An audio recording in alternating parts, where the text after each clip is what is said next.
আসসালামু আলাইকুম সম্মানিত দেশবাসী। আজকে আমি এই মুহূর্তে আছি ঝিনাইদহ জেলার মহেশপুর থানার সব থেকে পুরাতন একটি বাজার, প্রাচীনতম বাজার, সেটা হলো যে শ্যামপুর বাজার। এটা কিন্তু একটা ইউনিয়নও বটে, শ্যামপুর ইউনিয়ন। তো আপনারা হয়তো অনেকেই জানেন, বাংলাদেশের সোশ্যাল মিডিয়াতে এখন এই লেবু নিয়ে এখন মাতামাতি চলছে। সোশ্যাল মিডিয়াতে এখন বলা হচ্ছে লেবু এখন স্বর্ণের মতো দাম। তো আজকে আমরা হঠাৎ করে আমার চোখে পড়লো এই লেবু। তো এই জন্য আমরা এখানে এই লেবু নিয়ে সার্ভে করছি। আসলে এখানে যারা উপস্থিত ক্রেতা আছে, আমার চোখের সামনে অনেকেই এই লেবুগুলো সংগ্রহ করেছে। তো ওর পাশাপাশি তো যিনি বিক্রয় করছে, আমরা মূলত তার কাছ থেকে যে সন্ধান নিয়েছি, এই লেবুটা শ্যামপুর গ্রাম থেকে এগুলো সংগ্রহ করা হয়েছে। তো তার পাশাপাশি এখানে দেখেন আমার হাতের কাছে শসা, এগুলো 120 টাকা কেজি।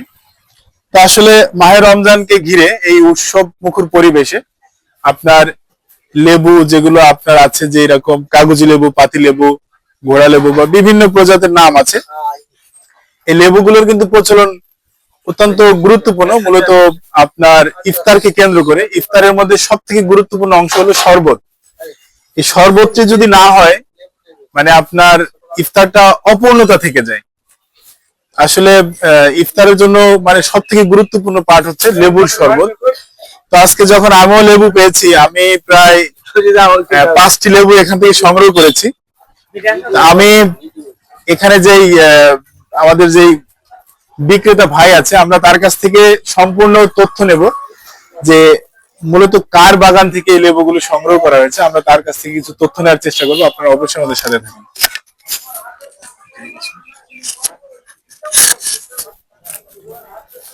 আপনি লেবুগুলো কোথা থেকে সংগ্রহ করেছেন? শামকুড়ি গ্রামে ওই যে জিয়ার বলে লোক আছে একটা, বুঝছেন? জিয়ার বলে লোক আছে, ওই লোক চাষ করে। চাষ করলে পরে ওই জিয়ারের কাছে আছে চাষের লেবু। চাষি লেবু। তাহলে ওখান থেকে সংগ্রহ করেছেন? হ্যাঁ, ওর আছে তো, আছে এখনো, ভাঙছে, ও টুকটাক করে বেচে আর আমার কিছু দেয়। শশাগুলো যে আছে, এই যে শশাগুলো কি আপনার স্থানীয় বাজার থেকে বা এগুলো আমাদের এগুলো সংগ্রহ করা? কিনে আসে ভৈরপা। আপনার কি মনে হচ্ছে যে এই লেবু মানে আপনি সংগ্রহ করার পরে যে এই যে ইফতারের যে মুহূর্তটা, এই মুহূর্তটায় এই যে লেবুর যে চাপ বা মানুষের যে আগ্রহ লেবুর উপরে, কেমন মনে হচ্ছে আপনার কাছে? খুবই চাহিদা তো, খুবই চাহিদা, নেই তো লেবু, একজনারই আছে, এই জন্য ওই আপনার কি মনে হয় যে এই লেবুটা আপনি প্রতি ইফতারের আগে, মানে মাহে রমজানের পুরো 30টা দিন আপনি এই লেবুটা আপনি বিক্রি করতে পারবেন? রেগুলার এখন বর্তমান আস্তে আস্তে দাম কমে আসবে, বুঝলেন? তার মানে এগুলো তো বেশি দিন হবে না। এখন ওই ছোট ছোট জালি লেবু আছে, ওগুলো আবার উঠবে, ওগুলো ওঠার পরে এগুলো আমি আমি বলতে চাচ্ছি যে পুরো 1 মাস কি আমি যদি আসি আপনার এখানে, আমি কি লেবু পাবো মনে হয়? না লেবু পাবেন, মানে পর্যাপ্ত পরিমাণ লেবু? লেবু আছে, লেবু আছে, লেবু পাবেন, হয়তো সেই এই লেবুটা হবে না। আসলে উনি যেটা বলতে যাচ্ছে যে গাছের মধ্যে যে পর্যাপ্ত পরিমাণ লেবু, সেই লেবুটা এখনো মানে ধরন দিয়ে পারেনি, ধরন দিয়ে পারেনি। যেগুলো ছোট ছোট আছে, সময়ের পরিক্রমায় ওগুলো বড় হবে।